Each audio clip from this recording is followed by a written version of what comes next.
Bum, bum, bum, bum. Bam, bam, bam, bam. Moi drodzy, przegląd informacji z rynku, ale oczywiście w sposób publicystyczny. Dzisiaj będziemy rozmawiali o stopach procentowych. Wiemy, że ten kotlet jest bardzo często odgrzewany, ale w ogóle zastanawiamy się z Łukaszem, jak to jest, że jak się obniży stopy procentowe, to nagle na rynku panuje euforia. Spróbujemy to wyjaśnić. No i też podejmiemy temat związany z tym, ile Bitcoin będzie warty w tej hoście. Również wiemy, że rozmawialiśmy o tym nieraz, ale dzisiaj z Łukaszem reprezentujemy odmienne poglądy. Ja raczej jestem minimalistą, a Ty, Łukasz, kim jesteś? Ja jestem realistą. Bo Łukasz jest chyba maksymalistą. Dodam, że ja faktycznie bardzo lubię słuchać Michaela Saylora, panią prezes funduszu, tego, który podaje... ARK Investments, tak? tak? ARK Investments, tak, która mówi, że to będą po prostu grube miliony. Natomiast kiedy skupiam się na tej hoście, to myślę, że zaczynam coraz bardziej myśleć o tym, że nie przekroczymy 200 000 albo nawet może i 150 000 dolarów. Ale Ty, Łukasz, właśnie jak się zapatrujesz? Uwaga, to jest bardzo ważne, że mówię o cenie Bitcoina, nie mówię o innych krypto. Bardzo dobrze, że tak myślisz, bo jeżeli wszyscy mówią, że będzie kosztowało 1 000 000, to na pewno nie będzie kosztował 1 000 000.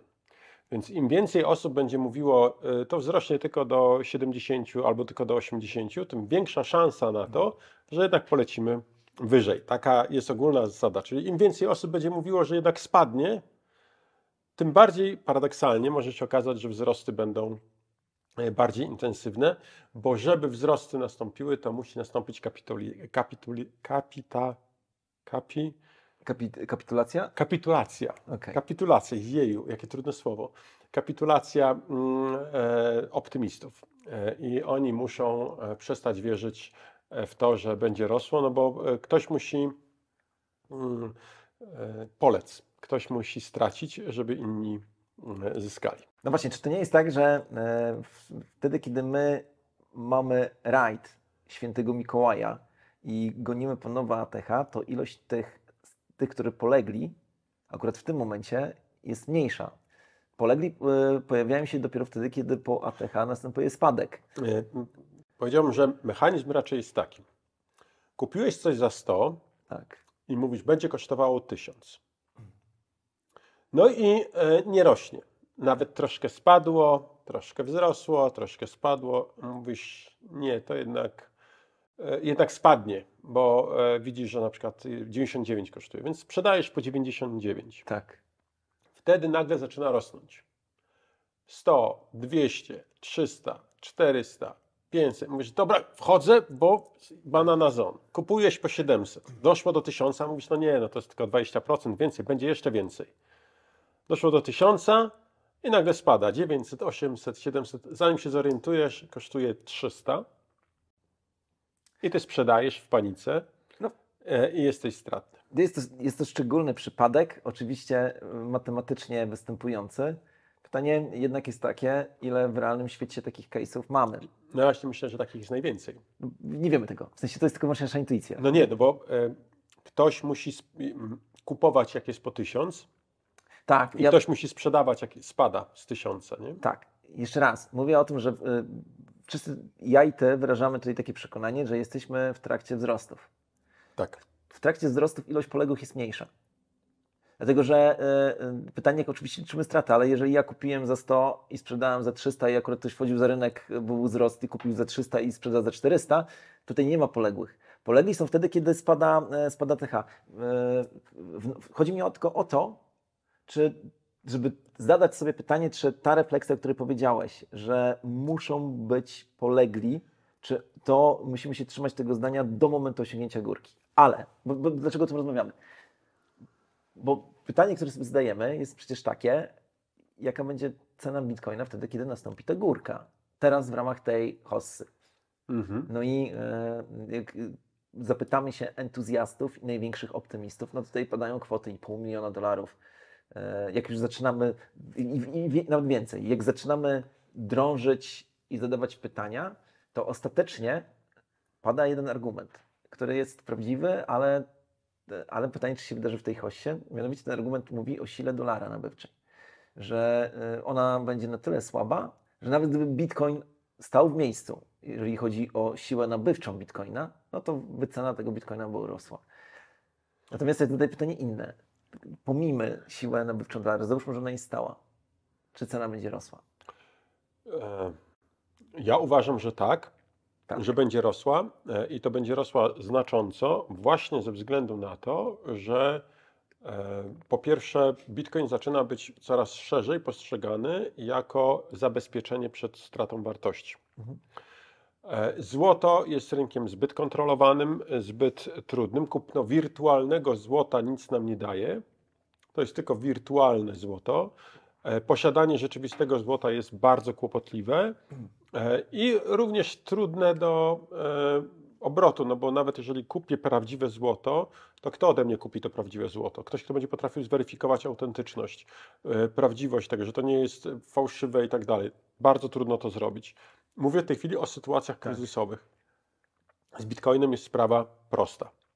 I myślę, że powstaje coraz większe takie zainteresowanie Bitcoinem jako miejscem alokacji kapitału. Niestety grupa osób, która o tym się dowiaduje, to na razie są raczej ci zamożni. I oni dostają informacje od swoich doradców finansowych. Zapraszam do wysłuchania poprzedniego kwadransu z Kangą, na którym pokazujemy raport, który przygotował BlackRock dla swoich inwestorów, dla funduszu ETF bitcoinowego, gdzie wprost jest napisane, że Bitcoin, mimo że jest ryzykownym asetem, aktywem, to nie jest ryzykownym w klasycznym tego słowa rozumieniu. To nie jest ryzyko polegające na tym, że firma może, jak kupno ryzykownych akcji na przykład. To nie jest, na tym polega ryzyko.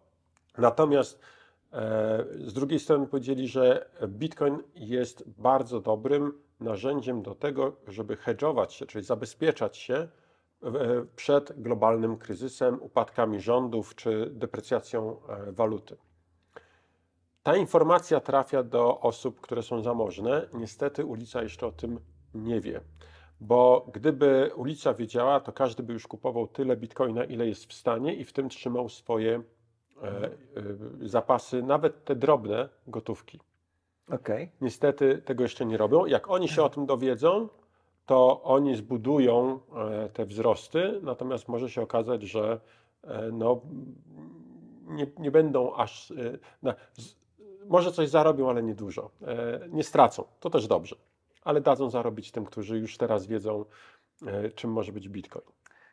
Jasne. Tutaj wyzwanie zaczyna polegać na tym, czy problem, który mamy, jest taki, że niedawno, a właściwie teraz to się dzieje, S&P 500, czyli generalnie kondycja rynku amerykańskich spółek giełdowych, tych dużych, jak również złoto, miały swoje ATH. Tak. I teraz sprawdzam wyniki. Ja bym powiedział w ten sposób, że ci wielki kapitał do tej pory siedział przynajmniej w tych właśnie dwóch obszarach. Na amerykańskiej giełdzie i w złocie. I ten wielki kapitał teraz może powiedzieć jedno. Nasze inwestycje były dobre. No bo przecież mamy ATH. Zastanawiam się, jaki argument musiał być użyty, żeby powiedzieć im, hej, to przestańcie teraz częściowo inwestować w to, co wam wyszło i przerzućcie to do Bitcoina. Nie wiem, jaki argument może przemówić, bo to są dwa etapy, Tak. dwa elementy. Pierwszy, dlaczego mam zrezygnować z inwestowania w rynek akcji? Tak. Odpowiedź jest bardzo prosta. Recesja. Recesja, jeszcze raz recesja. Co robimy w sytuacji, gdy jest recesja? Gdy przychodzi recesja, sprzedajemy, trzymamy gotówkę. Trzymamy gotówkę, bo wiemy, że nastąpi gwałtowny spadek cen, zarówno na rynku nieruchomości, jak i na rynku akcji i wtedy cash is the king. Cash jest gotówka jest królem. I będzie można kupić z dużą przeceną. Zapraszam do analizy rynku na przykład nieruchomości w 2008 roku na rynku Stanów Zjednoczonych, gdzie niektóre nieruchomości spadły o 90%. Tak. Rozumiesz, mogłeś kupić za 1/10 wartości. Potem odbiły, ale żeby kupić za 1/10 wartości w sytuacji, gdy była w sytuacji rynku w tamtym czasie, gdy nie byłeś w stanie wziąć kredytu, to musiałeś mieć zasoby. No i ci, którzy byli sprytni, to oni te zasoby mieli. I tak samo teraz widzimy, co robi Warren Buffett. Warren Buffett sprzedaje Tak. akcje na potęgę. Tyle, ile może, żeby nie zachwiać dramatycznie rynkiem, ale mówimy tutaj nie o milionach, mówimy o miliardach dolarów, które zaczyna trzymać w postaci gotówki. Warren Buffett cały czas bierze na siebie jedno ryzyko. Że dolar będzie silny. Dokładnie. Deprecjacja dolara jest możliwa, ale żeby ona nastąpiła w krótkim czasie, no to jeszcze trochę musi się wydarzyć. Natomiast Warren Buffett mówi, on nie jest w stanie spieniężyć swoich aktywów w ciągu jednego dnia albo w ciągu jednego tygodnia. On musi się przygotowywać do spieniężania swoich aktywów bardzo długo. I on to robi od dłuższego czasu. Przygotowuje się na gwałtowne spadki. Teraz ktoś, kto ma tam gotówkę, ma bardzo dużo gotówki, on może podjąć to ryzyko deprecjacji dolarów, czy dolara amerykańskiego, straty wartości, ale może też pomyśleć o kupnie na przykład złota. Złoto rośnie, bo mamy rekordowe, no, jeden z czynników, rekordowe zakupy złota przez banki centralne. Polska jest jednym z liderów. Już chyba 12, z tego co mi wiadomo, na świecie. Nawet, no coś, czy 10. Okej. Oczywiście pewnym problemem pozostaje to, gdzie to złoto się znajduje, przez kogo jest kontrolowane, ale mimo wszystko jakiś, myślę, dobry ruch został wykonany, ale nie tylko złoto. Możesz właśnie pomyśleć o Bitcoinie i zacząć kupować Bitcoina, co jak się okazuje wiele zamożnych ludzi robi. I jakby tutaj jest pełna zgoda, tylko uważam, że te argumenty mają znaczenie w ogóle, kiedy myślisz sobie, w co powinien inwestować w długiej perspektywie. Ja uważam, że najlepszą inwestycją, powiedziałem to jeszcze Wojtkowi, który nas nagrywa, są zawsze kryptowaluty. Nie powinien używać słowa zawsze, ale ja tak wierzę po prostu. Uważam, że to jest w ogóle wielka, wielka szansa. Niejednokrotnie o tym mówiliśmy. I zgadzam się z tym, co powiedziałeś, tylko że ten proces, o którym mówisz, on nie zajmie kilku miesięcy. Ale ja spodziewam się, że ten cykl, jeżeli chodzi o osiągnięcie ATH, to jest kwestia roku. No, tak jak wyznaczałeś jeszcze całkiem dawno, październik przyszłego roku, to jest moment, w którym powinno nastąpić ATH. I chodzi mi o to, że te rzeczy, o których tutaj mówimy, one się, ciężko mi wierzyć, że one się wydarzą w rok.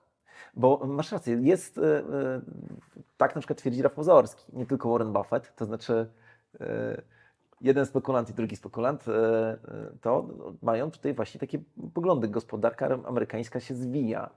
Ale, i tu już dokonuję silnej parafrazy, więc może to nie jest precyzyjnie tak, jak oni mówią, ale ponieważ dolar również deprecjonuje się, to instrumenty finansowe, które są wyceniane w dolarze, reagują z opóźnieniem na spadającą gospodarkę amerykańską i dlatego zwyżkują w cenie.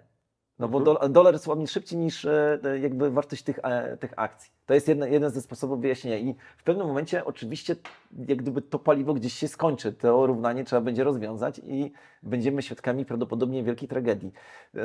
Zresztą fakt, że Fed obniżył o 50 punktów bazowych, a nie o 25, to też jest manifest czegoś. Być może wiedzą, że coś się dzieje. Niemniej jednak, żeby to tylko podsumować, bo mam jeszcze drugi argument, który mówi o tym, że wycena Bitcoina nie będzie wcale tak duża, jak my myślimy, i to jest typowo kryptowalutowy argument. Myślę, że tak w ciągu roku niewielu inwestorów wysokokapitałowych przerzuci swoje inwestycje ze złota w Bitcoina i z akcji amerykańskich w Bitcoina. Uważam, że to są te główne dwa źródła pieniędzy, na których liczyliśmy, że one nam zwiększą. Ale one wchodzą. 150 milionów wczoraj, 120 milionów przedwczoraj. Wchodzi. Oni kupują. To się dzieje, tylko że ja mówię, więc jeszcze raz, 150 tysięcy, może do 200 dojdziemy. Widzisz, i to jest moim zdaniem po pierwsze, każda poprzednia hossa była flash hossą i trwała bardzo krótko. W bardzo krótkim czasie mieliśmy bardzo duże wzrosty. To jest jeden argument. Drugi argument jest też taki, o którym kiedyś chyba rozmawialiśmy, że ludzie mają kłopoty z postrzeganiem zjawisk nieliniowych. Tak. że ludzie, my jesteśmy, nasza konstrukcja postrzega rzeczy w sposób liniowy. O co chodzi z liniowością? Chodzi o to, że jeżeli dzisiaj było 10, jutro jest 20, pojutrze jest 30, to wiemy, że kolejnego dnia będzie 40. Liniowy wzrost. Tak. Ale zamiast liniowego wzrostu możemy mieć wzrost na przykład eksponencjalny, wykładniczy. Wykładniczy. Teraz on na początku wygląda jak liniowy. I my przekładamy tą liniowość Tak. na cały okres.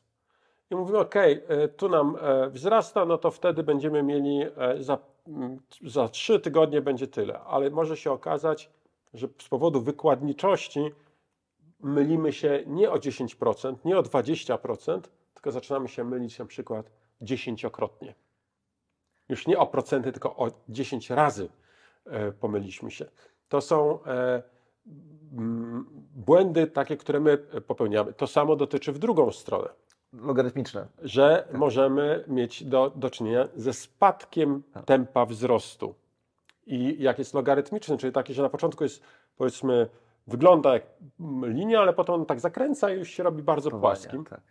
Jest ten moment takiego przegięcia, który my jako ludzie nie zauważamy. I uważam, że tutaj mamy do czynienia zarówno z tym, że postrzegamy wszystko liniowo, jak i to, że bitcoina jest coraz mniej na giełdzie. Każdej. Jest coraz mniej dostępnego bitcoina. Wpływy są stabilne.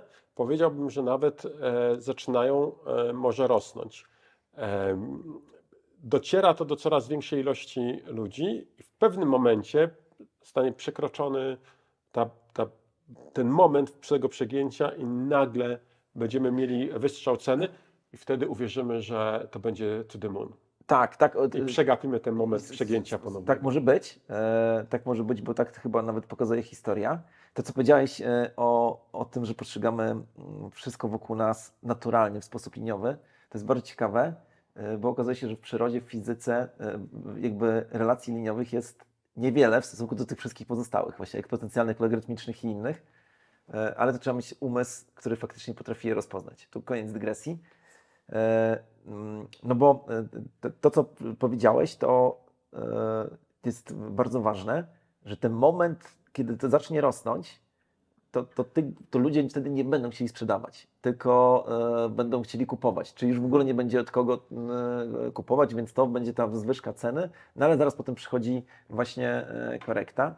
Niemniej jednak cały czas myślę sobie, że zakładanie, że przekroczymy 200 000 w ramach tej hossy jest dużym optymizmem. Ale teraz chcę Ci podać jeszcze argument kryptowalutowy. Okay. Mianowicie taki, że jak się patrzy historycznie na kapitalizację, to widać, kapitalizację całego rynku krypto, że w momencie, kiedy ceny rosną, to udział bitcoina w ogólnej kapitalizacji maleje w ujęciu procentowym. Nadal bitcoin jest zawsze dominatorem i tak dalej, ale spada poniżej 50%. Tak było historycznie. I teraz, jeżeli wydarzy się coś takiego, że faktycznie część kapitału przepłynie i bitcoin będzie rósł, to on się stanie niejako jakby ofiarą tego wszystkiego, bo w momencie, kiedy zaczyna panować przekonanie wśród kryptowalutowców, że to jest ten moment, to jest nasze bingo, jak to kiedyś powiedział jakiś klasyk, to oni zaczynają transferować kasę z bitcoina do altów. Już nie mówię do memecoinów, tylko do altów. Transfer z bitcoina do altów powinien nastąpić podczas wzrostu dominacji bitcoina. Jeżeli mamy spadek dominacji bitcoina, to znaczy, że przegapiliśmy już moment wchodzenia do altów. Bo powinniśmy zamieniać bitcoina na alty wtedy, gdy ta cena bitcoina jest maksymalnie duża, a cena altów jest stosunkowo niska. Jeżeli zacznie to się zmieniać, to znaczy, że my już przegapiliśmy ten moment.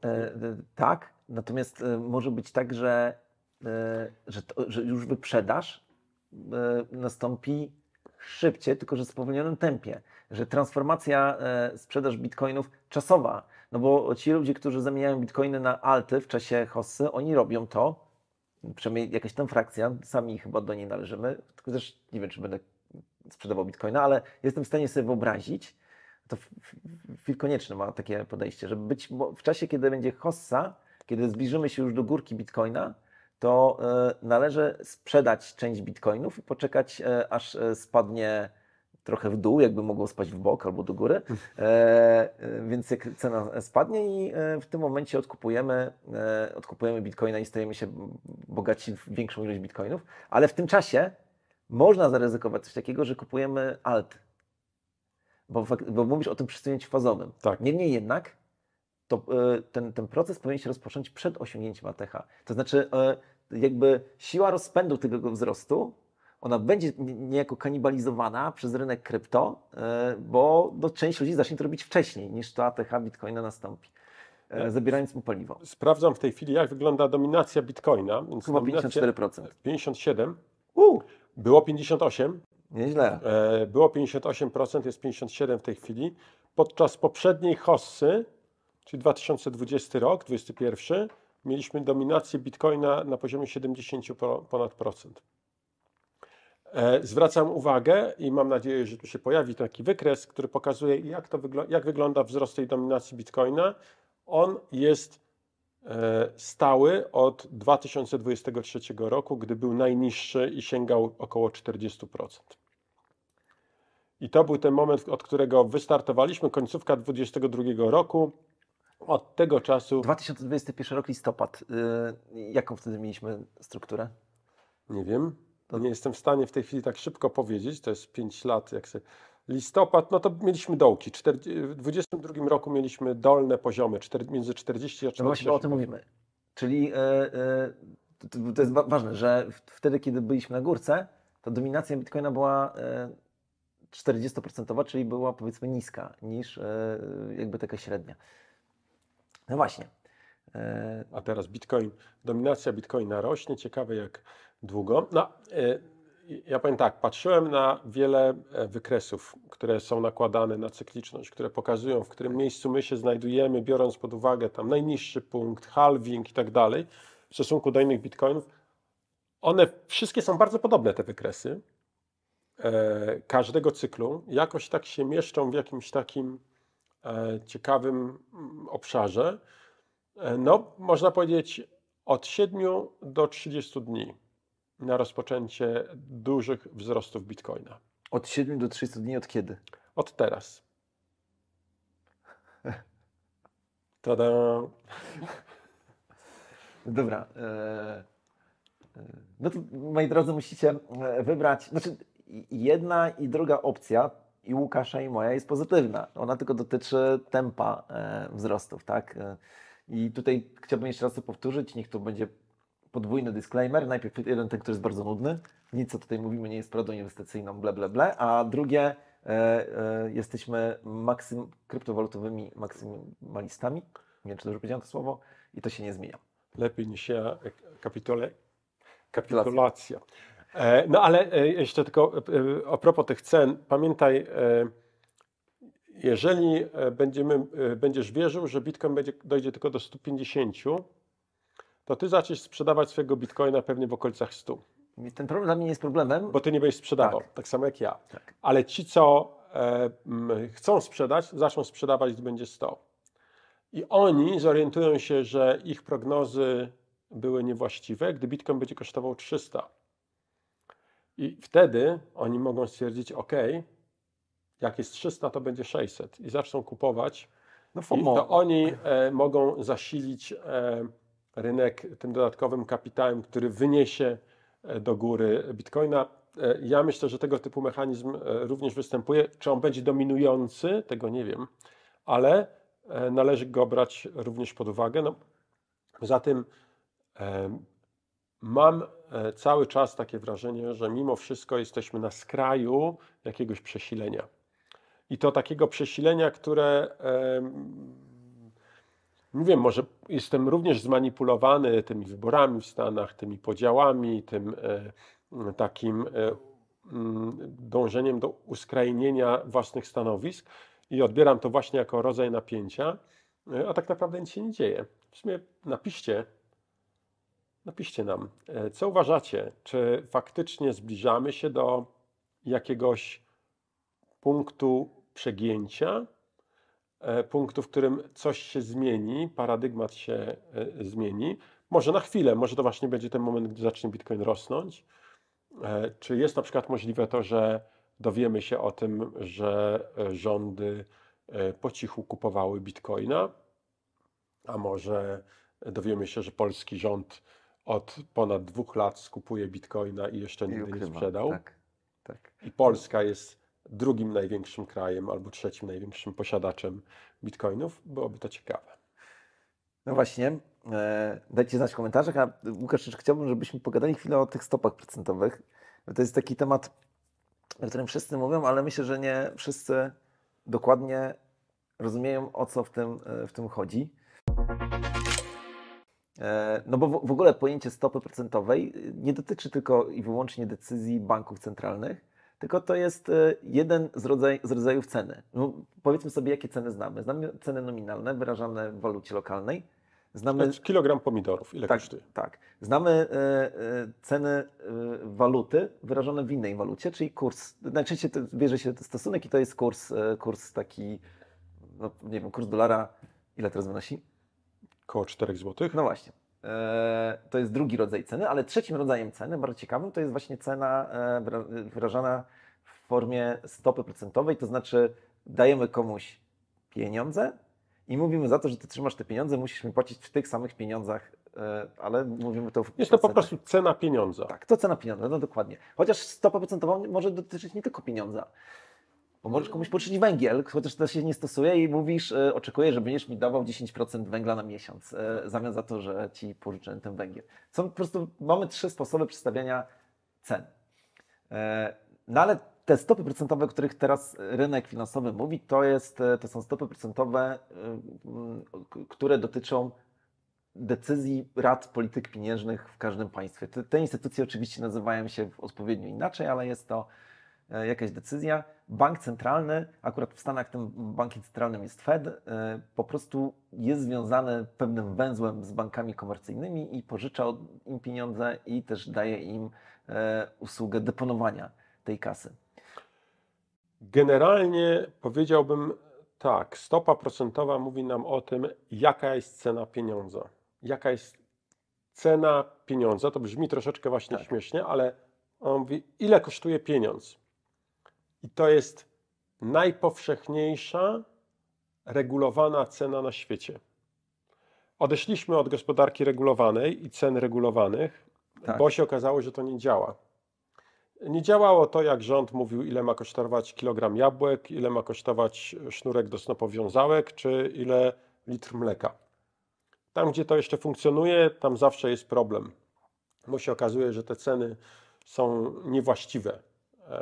Rząd nie umie dobierać cen, nikt tego nie umie dobierać. Dobierać może tylko rynek jako element decyzji setek tysięcy, a może nawet milionów konsumentów, którzy podejmują samodzielnie decyzje o tym, czy dana cena jest dobra, czy jest zła.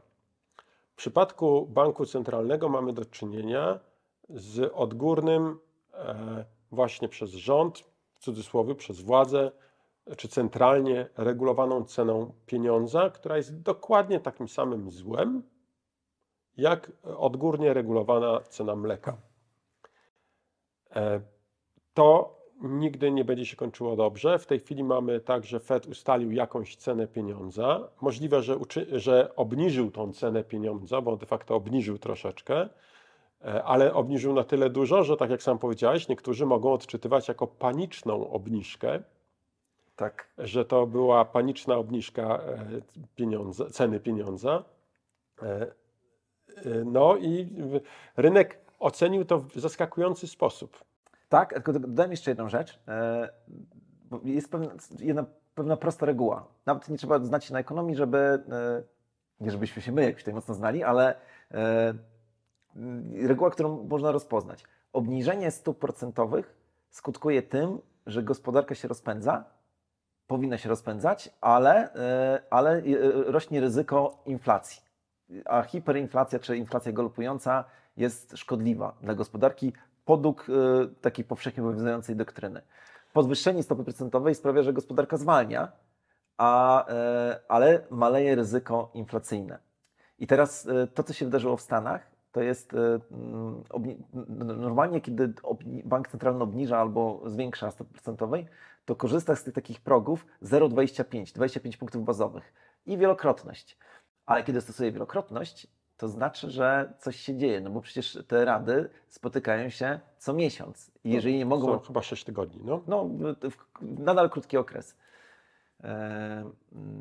No i teraz niektórzy mówią, że obniżenie stopy procentowej o 50 punktów bazowych w Stanach Zjednoczonych, gdzie mieli czas na to, żeby to zrobić wcześniej i rozłożyć może być jakby takim przejawem, że pan Powell, tak się nazywa, tak, że on jednak ma już dane dotyczące gospodarki, których inni mają, świadczące o tym, że ta recesja się zbliża jednak.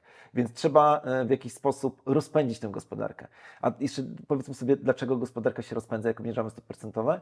Bo maleje, jest tam wiele powodów, ale najważniejszy jest taki, odsetki, które płacimy od kredytów zwykłych, one maleją, więc zostaje więcej kasy w naszych kieszeniach. I w ujęciu masowym więcej kasy trafia na rynek, na konsumpcję, na wydatki, na inwestycje. Gospodarka zaczyna się w ten sposób rozpędzać.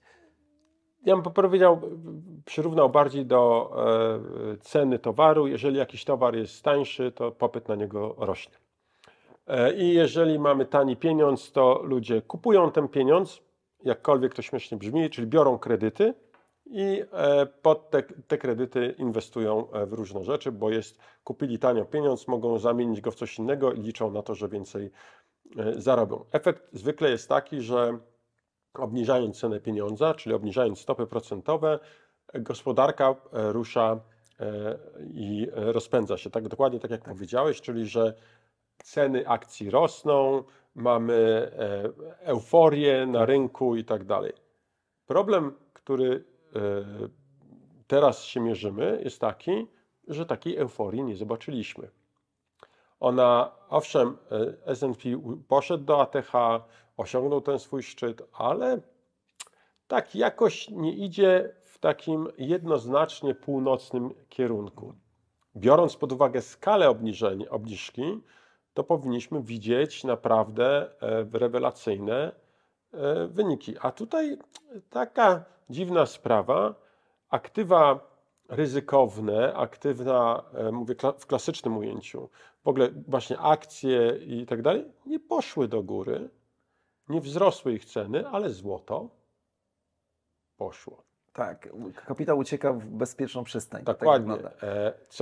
Obniżenie kosztu pieniądza nie spowodowało, że ludzie zaczęli kupować ryzykowne w rozumieniu klasycznym aktywa, tylko poszło sporo w złoto. Ciekawe wobec tego jest zachowanie Bitcoina, który tak nie do końca chce się zdecydować, czy na pewno idzie na wzrosty, ale wszelkie wskaźniki właśnie wskazują, że następuje przygotowanie do potencjalnie dużych wzrostów. Przygotowanie to znaczy, że osoby, które chcą sprzedawać Bitcoina, ich zaczyna być coraz mniej. Coraz mniej, a jak ludzie przestaną chcieć sprzedawać Bitcoina, no to cena będzie musiała pójść do góry. No tak, tych wskaźników bitcoinowych jest bardzo dużo. Warto w ogóle się pochylić nad wskaźnikami, które mówią o tym, co się dzieje w sercach i nie tylko w sercach górników. Też moglibyśmy kiedyś o tym... Górnicy moim zdaniem już tracą na znaczeniu. Po ostatnim halvingu ich waga spadła o połowę. No tak, ale jeżeli chodzi o obsługę transakcji? Obsługę transakcji to oni będą robili. Mi chodzi o to, że do tej pory górnicy byli głównym dostarczycielem bitcoinów świeżych.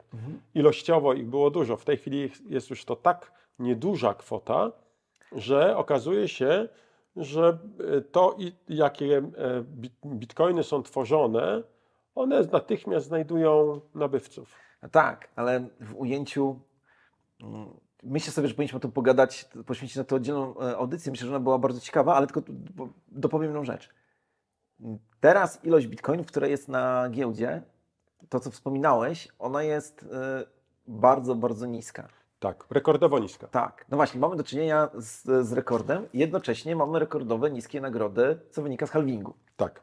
Więc chodzi mi o to, że tu mamy nisko i tu mamy nisko. I że jednak siła górników nadal ma znaczenie. Zresztą stąd się bierze w mojej ocenie cykliczność, że górnicy mają znaczenie.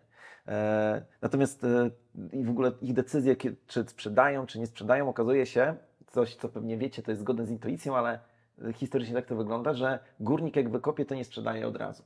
On kalkuluje, czy powinien poczekać, czy jest stratny, czy niestratny. Mają intuicję. Górnicy to jest szczególny rodzaj przedsiębiorców, który zawsze próbuje przewidzieć, czy teraz, czy później, czy jakoś inaczej. I teraz chyba zgodnie z moją wiedzą muszę powiedzieć, że zwykle wzrosty Bitcoina są poprzedzone kapitulacją górników. Czyli górnicy Jest jednak taki, no postanawiają tak. sprzedawać, sprzedają i wtedy mamy wzrosty. Sprawdźcie i dajcie znać, czy tak faktycznie jest. A my kiedyś pogadamy o tym, bo te wskaźniki są bardzo ciekawe. Jeszcze jedną rzecz warto zauważyć. Powiedziałeś właśnie o tej sytuacji, która jest w tej chwili na rynku, że nie wiemy do końca, co się dzieje z amerykańską gospodarką, Tak. ale wygląda na to, że tam może być trochę przypudrowany trup, jak to niektórzy mówią. I to może jakoś niedługo wyjść. Ale chciałem jeszcze zwrócić uwagę na jedną rzecz, że fundamentalne efekty czy konsekwencje obniżenia stóp procentowych, a nie spekulatywne, zobaczymy dopiero za kilka miesięcy. No bo to, jak teraz reaguje rynek, no to jest po prostu... Mowa jest o 11 miesiącach Że tyle. efekt reakcji na zmianę stóp. To Tak. bardzo ciekawe. W sensie bardzo ciekawe, bo tu nawet wydaje mi się dłużej, nie znałem tego wskaźnika, czy tego okresu. Myślałem, Pasuje że do to jest twojego, Tak. twojego ATH bitcoinowego. w październiku przyszłego roku. Wow. Bum! Wszystko się układa. Tak. Połącz kropki. No dobra, właściwie moglibyśmy jeszcze o tych stopach rozmawiać. To tylko ciekawostkę, cały świat obniża stopy. Polska jest jednym z niewielu państw europejskich, które nie zamierza obniżać stóp procentowych. Tak, no ja jeszcze dodam bardzo ciekawe wydarzenie, ale o tym pewnie będziemy mówili może na kwadransie, bo konsekwencje tego są bardzo istotne. Chiński rząd rozpoczął dodruk pieniądza i to na niespotykaną skalę. Te pieniądze trafiają do firm, które mają skupować swoje akcje między innymi, a drugi cel, na który są wydawane te pieniądze, to zakup nieruchomości.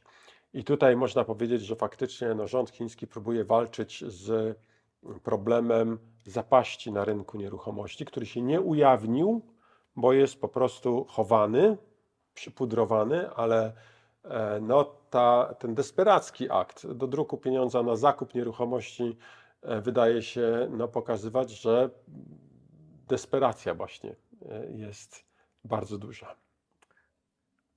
A wiemy ostatecznie, że na desperacji w długiej, a nawet średniej perspektywie kto korzysta? Bitcoinowcy. Okay. Dobra, Łukasz, myślę, że to możemy zakończyć mówienie o głupotach i przejść teraz do najważniejszej części naszej audycji.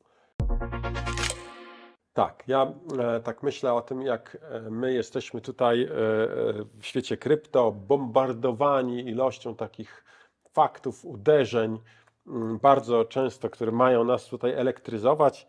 I tak sobie pomyślałem, czy wiesz, Sławku, jak często piorun uderza w ziemię? Akurat tego nie wiem.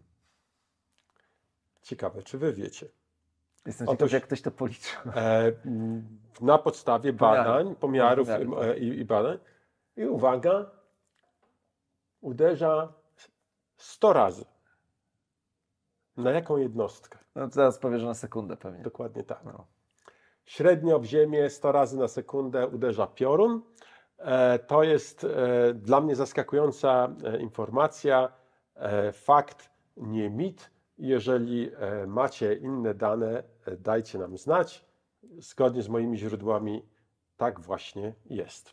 Sławku, a twój fakt? No, ty miałeś ciekawostkę ze świata fizyki, a ja mam ciekawostkę ze świata matematyki. Otóż okazuje się, radzieccy naukowcy ujawnili to, że procenty są zamienne. Czyli jeżeli weźmiemy 7% ze 100, to dokładnie to jest tyle samo, jakbyśmy zrobili 100% z 7. I jakiekolwiek liczby podstawimy, to się sprawdzi. Powiedziałem Tobie, Łukasz, o tym przed naszą audycją, bo tam szukałem sobie tej wiadomości i ta wiadomość okazała się dla Ciebie zaskakująca, po czym powiedziałeś, no tak, to przecież to wynika z zasady przemienności, na przykład mnożenia, tak? No ale mimo wszystko jest to coś odkrywczego. To jest jeden z tych elementów, który jest oczywisty, a znaczy z jednej strony jest prosty do zrozumienia, dlaczego tak jest, a nie jest oczywisty. I zaskakuje. I zaskakuje. Tak samo jest w wielu innych przypadkach, szczególnie na przykład z inwestowaniem i efektami, jakie można osiągnąć przy stosowaniu DCA, czyli zleceń cyklicznych. Ale odsyłam tutaj do innego naszego programu, gdzie mówiliśmy o tym. Mam nadzieję, że pojawi się tutaj link do tego filmu. No i to tyle, moi drodzy. Prosimy o komentarze. Pamiętajcie, że komentarze, o które Was prosimy, mogłyby zawierać więcej niż 7 słów, bo wtedy YouTube traktuje je jako komentarze o większej wartości. Skomentujcie, powiedzcie, z czym się zgadzacie, z czym się nie zgadzacie. No i co, życzymy Wam wszystkiego dobrego. Mam dobry sposób na to, żeby napisać taki dłuższy komentarz. Zdradzisz go? Tak, on jest bardzo prosty. Napiszcie, jaką pogodę macie w tej chwili za oknem i czy oglądacie nas na telefonie komórkowym, czy na komputerze stacjonarnym, używając jakiego monitora albo jakiego systemu operacyjnego. Tak, a przy okazji dopiszcie przynajmniej jedno zdanie na temat audycji. Dzięki, trzymajcie się. Trzymajcie się, cześć.